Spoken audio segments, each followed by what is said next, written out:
Good morning. Today is the 3rd of first Adar and the 12th of February. We've started the mitzvah of Machatzit HaShekel, half of the shekel. And this is a complex mitzvah. We're going to see a lot of pieces from both Kabbalah and from the Zohar. But the gist is going to be very understandable. I mean, there's one parable that sits at the basis of this all. We'll see it later, maybe today even. I need a 1-minute summary of what we learned yesterday because it wasn't very well. We didn't learn much yesterday. He brought sources, and he started bringing the Rachu, the Rav Chaim Vital, on half a shekel. And he said it's related to the hairs of the head of a Rechanpin, which tells us at this point really not very much. Okay. Now we'll see a little bit more. We're going to add another word here that if we would have gotten to yesterday, would have had to discuss, but we didn't. But you said that always somebody should give a one whole unit and a half of the same unit when you give tzedakah. Yeah. Where's that brought down? I don't know. Find a source for me. I'll read it out. I'll try. I'll look. Okay. So why did we connect it to that? Because he said this in the Tikkunim. It says that the Machatzit HaShekel causes the hairs of Arich to grow, or something like that. Tosefet orot la'arich anpin. And so what does that do for us? We'll see in a moment. And then he said, "V'inei yesh chad urcha b'imtzait harosh." Where you see it, where it says imyut pshuta gimatria lamed. The same line. So in the continuation, "V'inei yesh chad urcha." Imyut pshuta. V'inei yesh chad urcha. He says there is in Hebrew we say a shvil. Pathway. So not exactly a pathway. A shvil is like a path, just a path. There's an empty space in between the hairs. What's he talking about? So some people, when they still have hair, so their hair parts. So there's a part in the middle, and so there's a white empty space in between the two sides of the head. It's man-made though, it's not natural. And now he's going to say, adjust the head to make that pathway. It doesn't grow like that. no, it is. It is a place where the hair there's a part. It could be anywhere, but people part it here, part it there. But the point is, there's a natural part. But there is a place from which the hairs start. They have to start somewhere. So they start and they go off in the two directions. So he's saying that's the natural one. Let's call it the natural one, okay? Panui misarot. There's no hairs there. V'zeh sod Machatzit HaShekel. And in the Tikkunei Zohar, he says that's the secret of Machatzit HaShekel. How did they get to that? So you have to know that in Kabbalah, it's like Medrash. When you read a Medrash in Medrash Rabbah, on the same pasuk you'll see 5 different approaches. But in the end, they're talking about the same verse. They're talking about the same. So there's different ways of understanding the same point. Right. Except that the difference is that when the Arizal came along, he did something that we don't have, or we only have in some places for Medrash. He did to Kabbalah what needs to be done for Medrash. And he put it all together. And he said, the reason here it says like this is because it's talking about this aspect. And here it says a second opinion, it's talking about a different aspect of the same thing. And he built us a very complex picture. I hate using this, but this is the best, the most well-known parable for explaining this. The 3 Indian old men who argue what an elephant is. One says an elephant is like a long hose, and the other one says an elephant's like a pancake. And the third one says, no, an elephant's like a tree trunk. What's the answer? What's the elephant? The elephant is all 3. One of them held the nose. Was the main part, yeah. And he thought that's the main thing of the elephant. So he's like a hose. His nose is very long. It feels like a hose. Another one caught his ear, and his ear is flappy and big, so it looks like a pancake. And the third one held his leg, he thought it's like a tree trunk. In that sense, I hate this parable because it doesn't capture the depth of the idea, because we're only talking about an elephant. Here we're talking about something that's alive, that is talking about the different aspects of being a human being. It's not about elephants, it's about life, it's about God, it's much more complex. The picture that the Arizal built is a very, very complex picture. It's not impossible. In the end, it's like architecture. It's like understanding a building. You have to understand all the different variant parts. In the end, there's someone who understands it. The guy who designed the building is supposed to know it.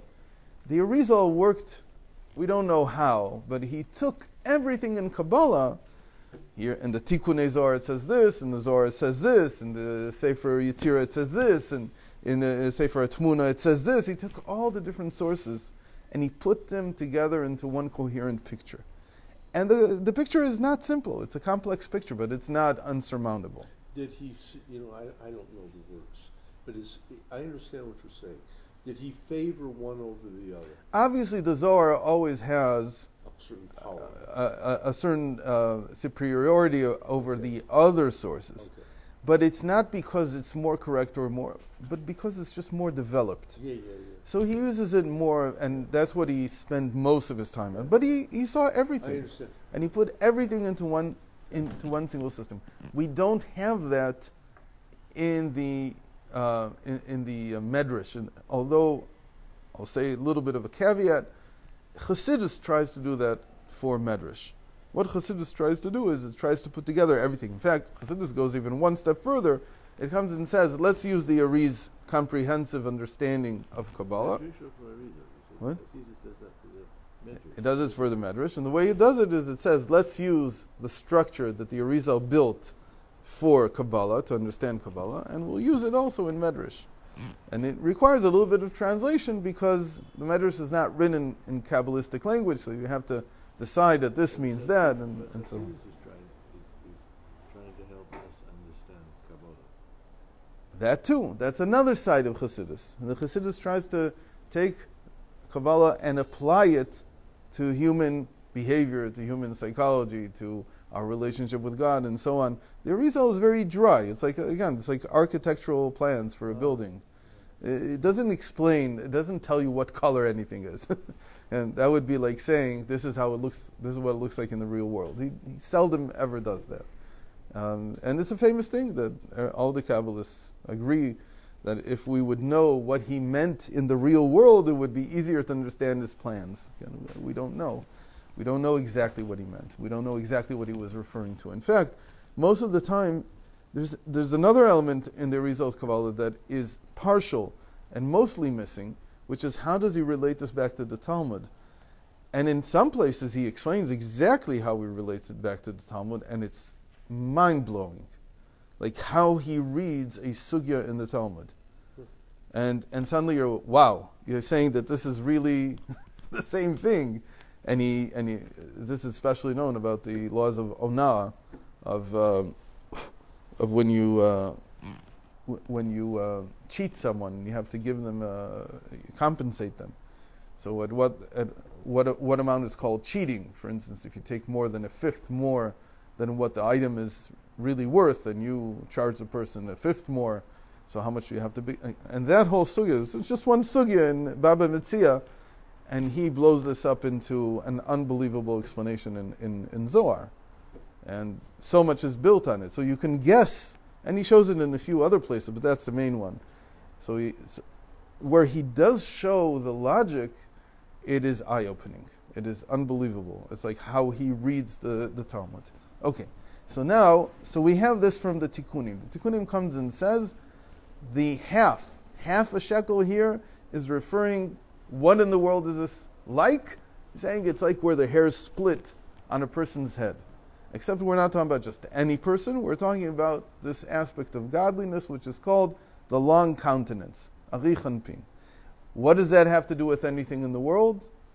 Hopefully we'll see later. Okay, but this is a factoid. We're gathering some facts now.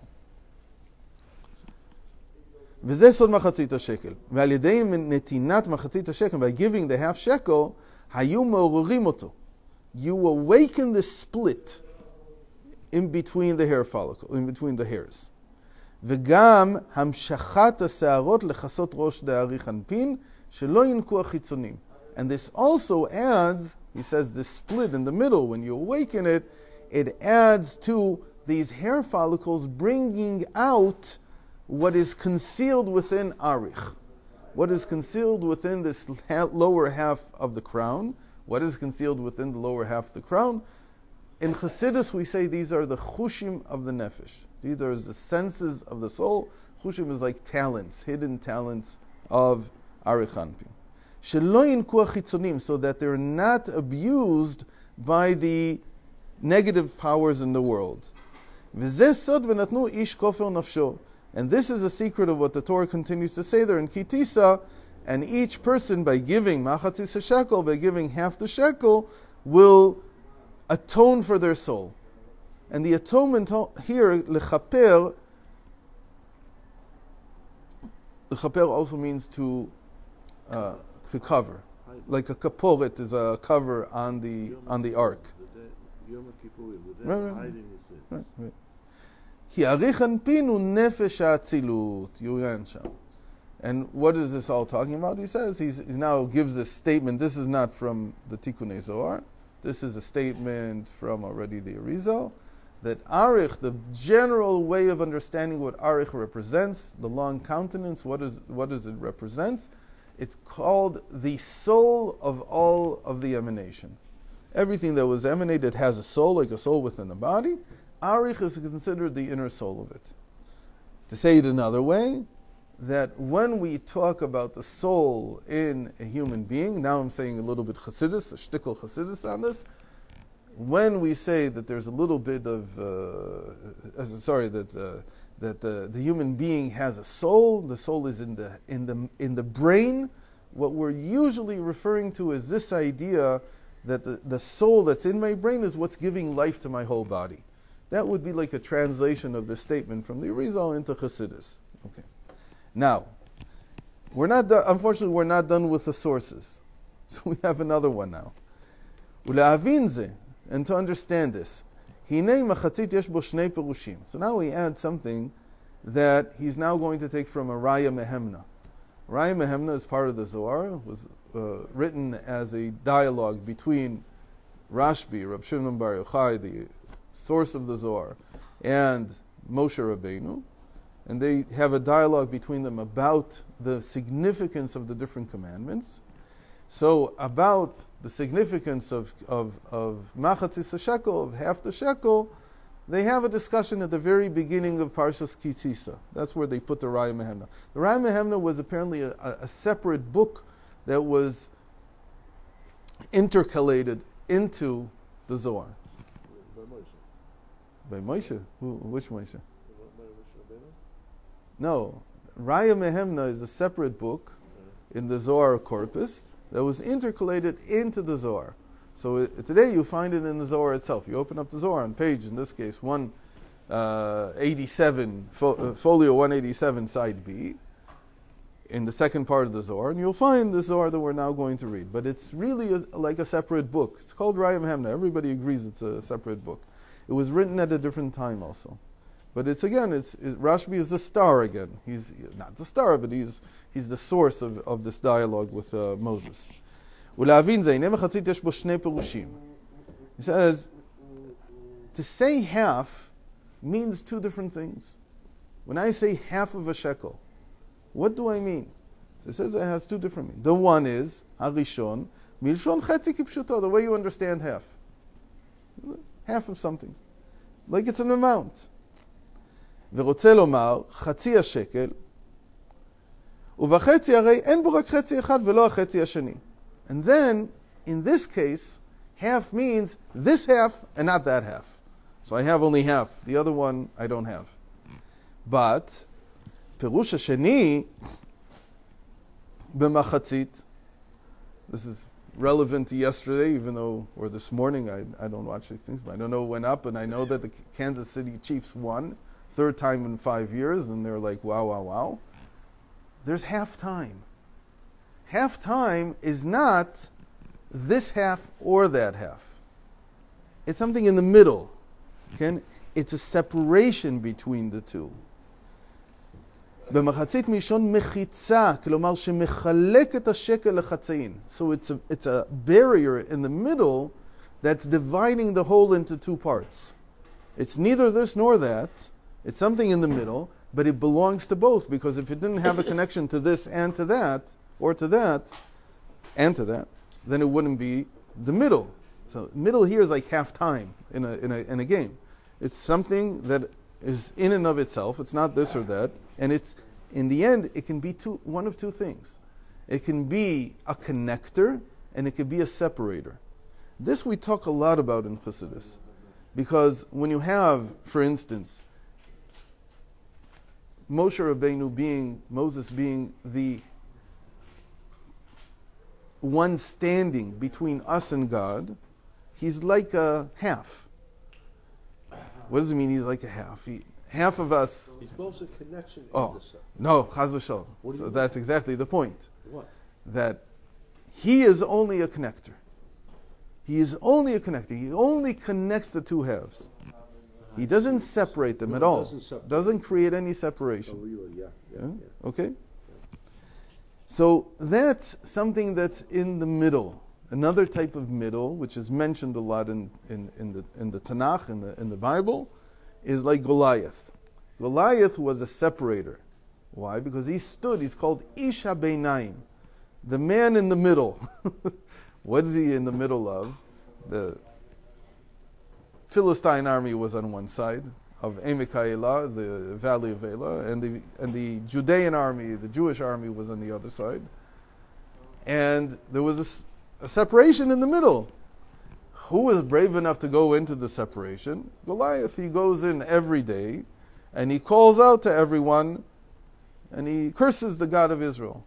So he's a separator. He's telling them don't come any nearer. Right? He's creating a barrier in between.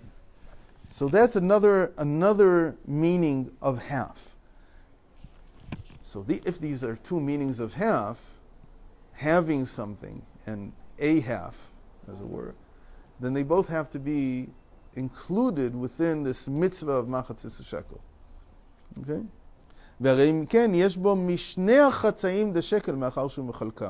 So something that divides something into two has to actually relate to both halves. And it's not like the first explanation, which is I have only one half and not the other. Okay, so where did that come from?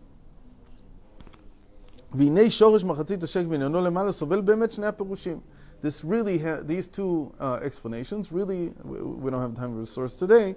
We'll see tomorrow. This is the Raya Mehemna we just talked about on page 187, folio 187, side B. And there he discusses the Machatzit HaShekel. I'm afraid that tomorrow will be worse than today. Because we'll read the Raya Mehemna. It's not an easy Raya Mehemna. It's one of the hardest. We'll try to take it apart. But we won't spend too much time on it, because in the end, the Tzemach Tzedek is going to Move on. he's going to move on from there also.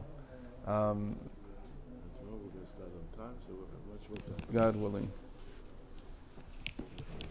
Jonathan,